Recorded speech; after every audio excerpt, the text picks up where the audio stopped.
What's going on, guys?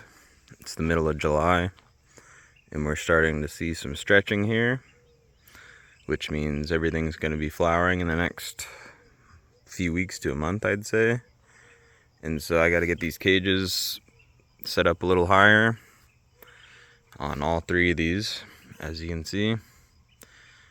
And you definitely want to cage these earlier so the branches can grow up through it. It's a lot harder to put trellis on something that's huge, and when you're too late, it's just a lot of work. So it's a lot easier to put it up right now and have it grow through it. This is a 5G purple here, and it's the only one I have left. Looking great, stretching out. Thinking about topping the top, but I think I might just let it go crazy and just lift this cage up and trellis the top. So we'll see how that goes. Look at the bottom. So much airflow. If this was on the ground, I'd have no problem with it. But up on a raised bed, it's a little overkill. Not that I had a choice, it all broke off anyways, but ideally I'd probably have left maybe a foot or two up and then let the branches go, but that's okay. It happens.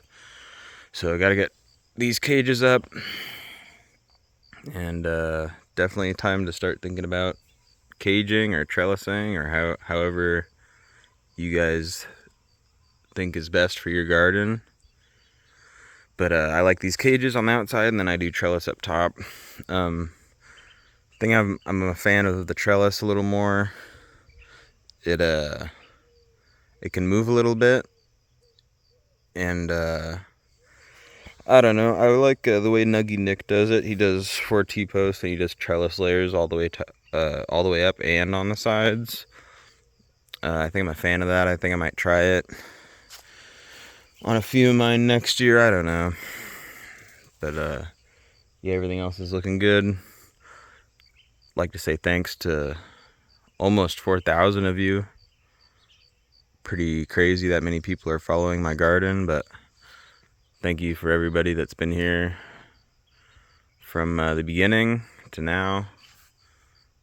And it's just crazy to me that many people like watching this stuff, but here we are still doing it.